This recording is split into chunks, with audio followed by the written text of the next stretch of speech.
Everybody, welcome to episode 4 of On the Fly. I'm joined today by the wonderful Aileen Evans. Aileen is president of the CIH and also chief exec of Grand Union. Aileen, how are you? I'm well, thank you. I'm really well. I'm in the office today, and it's a lovely, calm, kind space. And so that always lifts my spirits and helps me feel well. How are you? Well, I'm very well as well, thank you. I'm sadly not in the office. Well, I'm in my home office, shall we call it? So I'm surrounded by my numerous things. But it was on that kind of well-being and spirit that I, invited you to come on and talk today. I had the opportunity to listen to your talk at the big conversation in Leeds back in December, which was around the presidential charity Mind, what that means to you, and how mental health is a real talking point at all times. Specifically at the moment as well, due to the lockdown, people are isolated, maybe feel that they can't talk to people. And I know that you, as both president and chief exec, are looking at options to engage with people on numerous platforms. So I guess the best thing to do is hand the mic over to you and allow you to kind of introduce Mind and also the work that you're doing and how we can get involved if we wish. So everybody has mental health. Everybody has mental health. And it's something that's not talked about, I think, in a way that it should be. I think we're getting better, but I don't think we're there yet. And as part of my presidency for the CIH, I wanted to leave the sector a bit of a legacy, in particular following on from Alison's wonderful legacy and Jim's legacy around domestic abuse, actually having a conversation about mental health, being able to start that conversation about mental health and being able to talk about that in organisations with the aim of supporting our staff who do very difficult jobs often. And also, I think often where our tenants are concerned, if we are not running specialist mental health services, there's research out there that says a third of social housing tenants have some sort of mental health challenge. I believe there's a piece of work being done in the lockdown, and the early results of that are that even more of those, even more of our tenants are struggling. And I think often we do nothing because we're frightened of doing the wrong thing. And so we've released this commitment guide here. Which is about supporting staff, but also we're working with Mind and a group of tenants and other people to do something about how we can not be frightened about doing the wrong thing and do some fairly simple things that might help our tenants' mental health challenges be better. Yeah, because I think as well, it's the tenants is really important, but I think there's the kind of thing that resonated with me as well as people in the workplace. So I work in a small business, but mental health, we're always talking about it at the moment, about how people can engage, even if it's just having what I've seen a lot of at the moment, virtual brews, where you can just maybe not talk about work. And again, you obviously manage a considerably sized business with Grand Union. So what kind of things are you putting in place to help people with their mental health in the workplace? And are you seeing, positive strides already? Or do you think there's still quite a considerable amount of work to go before we, like you said at the beginning, people are able to open up and, feel more comfortable of discussing it? Yeah. What I want to do is create a space where people can discuss it if they want to. Yeah. I don't want people to come and work at Grand Union and think, I've got to talk about my mental health. But I do want to create that place of safety, because we all have mental health, and sometimes it's good mental health and sometimes it's not quite so good. And so for me, we've done the stuff around mental health champions. But at the start of lockdown, for example, I said to our comms team, well, let's make our intranet a bit more fun. So we've had quizzes around the best pet. We've had album covers with members of staff's heads photoshopped on them. Okay. We've had the most bizarre and silly things, but actually being able to engage with people. The other thing I've done, I do a more or less weekly video. And I talk a bit about work, but last week's video was about I'd fallen off the cheese wagon because I've been eating too much cheese and my jeans don't fit me. I talked about not getting a haircut in lockdown, although I have a hair appointment now. Excellent. You don't suffer with that, I'm afraid, as you can see. That's a whole different thing. I had and so I also talked about, so what's the funniest interruption, where Yeah. my kids have, my kids have sort of interrupted me, during conference calls or online meetings. So I was inviting people to tell that, because actually, people are under lots of different pressures, in particular working from home at the moment.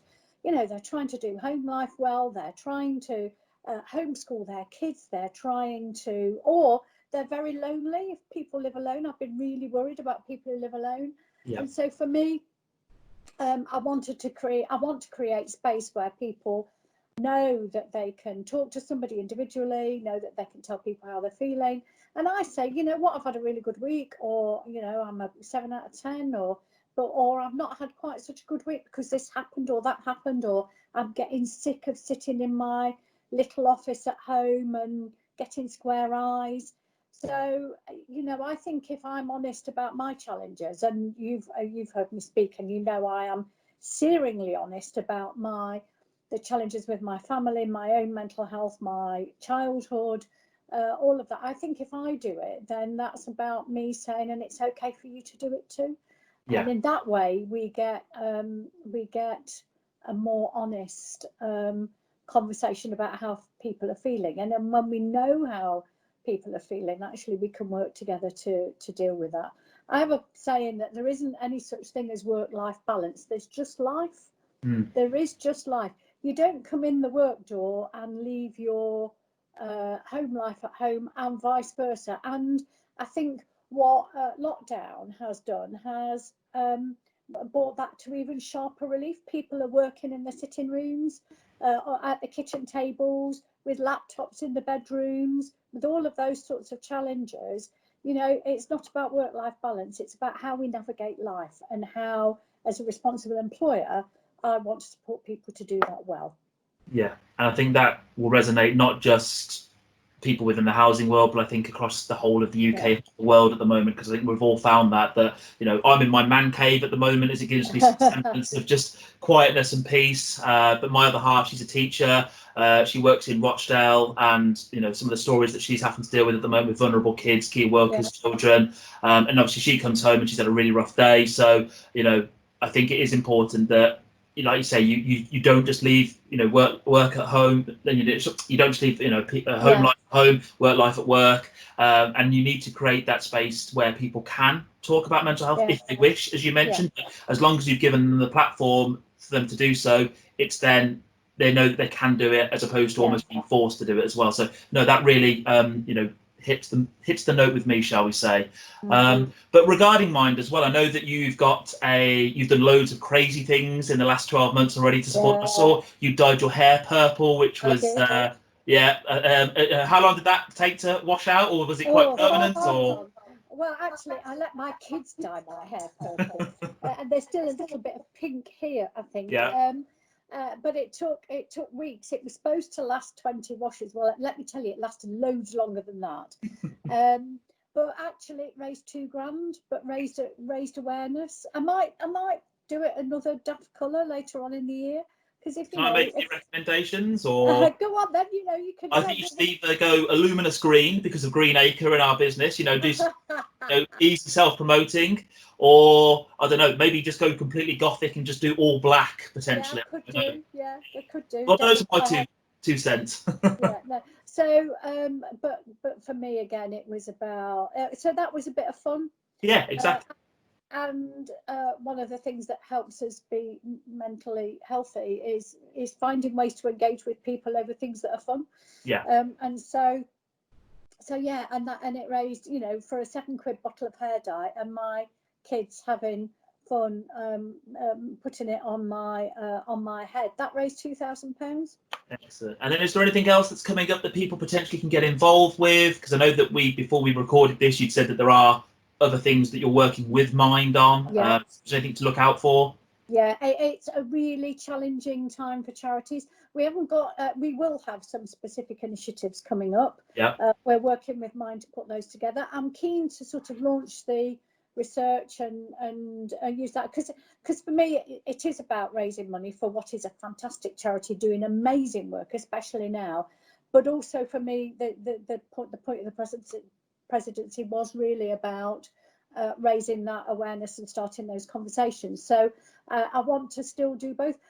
I used to, in pre-lockdown days, I would do speeches at dinners. Well, that's all gone. And you could raise £2,000 or £3,000 at those, and charities' income has dropped off a cliff. So please visit the fundraising page and give a donation. And if you want to give me a crazy challenge that's not too stupid and outrageous, I'll consider doing it if you pay me. The other thing that I will do is I've talked via Teams and various meeting platforms to other housing associations and the other local authority around mental health, and for a donation to Mind, I will do that in people's organisations. So I'll tell my story, about my father's mental health and the impact that had on me. My husband's mental health and the fact that he no longer works, and the impact that's had on my mental health, as well as being a mother, a wife, a daughter. I'm a chief executive and a president of a professional body. I've learned a lot about how I manage my mental health well, and knowing the signs. And so I'll come and talk about those in your organisation for a donation to Mind. If people want to avail themselves of that opportunity, I'll be happy to do it. And I think a lot of people will as well, because I think a lot of people do want to talk about mental health, but I think they don't know how to go about doing it, I think. Right. And you can almost be the caveat to go in and start that process, talk about what you've been doing, how to help, and then taking that process forwards. And, raising money for a fantastic charity, they put themselves in a better place to be able to help people. And you will probably end up with every colour of the rainbow hair colour, and, bungee jumping and parachuting, and anything else that... Heights. Don't set me up for bungee jumps or parachutes, because I'm not good with heights. But no, for me, so it is that sort of, so the official figures are 1 in 4 of us will have some sort of mental health challenge in any one year. Actually, I think that's gone up massively in the context of lockdown. 2 men a day take their own lives. 2 men a day in this country take their own lives. And so, male suicide particularly is the biggest killer of men under 40. And then I talk about the menopause and women. The menopause did my head in. My memory went completely. It wasn't particularly good beforehand, but it was absolutely completely after that. I lost confidence. I had this angry person in my head that I didn't know where it had come from. And so I talk about all of that sort of stuff and the impact that life has on the way you feel. Yeah. Well, I'm not as youthful as I once was. I don't have the hair as I've joked about, and no, I get it. And I think it's refreshing for you to be so searingly honest, because people won't talk about that. They'll think it's taboo or they can't, and so good to hear. But the number of emails I get whenever I talk, the number of emails I get, or direct messages on Twitter, or there's some means of contacting me from people saying, oh God, I never realised. And there was one particularly touching one that said, we've had performance issues with a woman in our team fairly recently. She's worked with us for years, but recently she's been, it's been really, really difficult. And we were thinking about disciplining, taking disciplinary proceedings. And actually, we think now, it's after hearing you speak, it's probably the menopause, and we need to get her some support with that. And so, do you know what? That just makes it all worthwhile. I did think quite carefully before I set off on this journey, because I knew it wouldn't be easy. But I cannot talk about creating a culture of talking about mental health and an open culture in organisations if I then don't do it. That would have been completely disingenuous. And for me, you need to be the change. And there are other people out there who do that, but what I'm trying to do is be the change and help others be that too. and you're contributing in many ways. So yeah, phenomenal stuff. Well, my final question to you was, and this is more for me, just understanding. I'm a newbie to Twitter. I've only been doing it for the last 12 months, really properly. And I'd seen that your Twitter handle is Bushbell, and I just wanted to ask: is there anything to that, or was it just because Aileen Evans had been taken so many times in different formats? Yeah, no, it wasn't that. So there is a story to that. Okay. My married name is Bush, Aileen Bush. And so when I first joined Twitter years ago, I didn't know if I wanted to stay on it. I just thought I'd lurk. And so my stepdaughter, when she was little, when you used to ask her name, she would say, "My name is Charlotte Bush Bell." Okay. And so Bush Bell just became something that we talked about. So I was lurking on Twitter with Bush and Bell together. Yeah. Because her name was Charlotte Isabel Bush, and she used to miss the Isabel bit off, and so that's where Bush Bell came from. So it does have a proper origin in. It does have a proper origin, and then when I started getting followers and started sort of engaging with people, I thought, well, I better change it to something more serious. And everybody said, no, you can't do that. Everybody knows you. You can't possibly do that. So, but it stands out. So yeah, so I'm stuck with it now. So in the nicest possible way, actually. I haven't thought about changing it for a while. No, and I think, like you say, it just makes you stand out. And also, I just wanted to give you an easy plug for people to follow you on Twitter if they so wish as well. So just type in Bushbell and they'll find you. But Aileen, is there anything else that any little tidbits of advice or anything you can give before we kind of wrap the call up? Is there anything else that you wanted to speak about?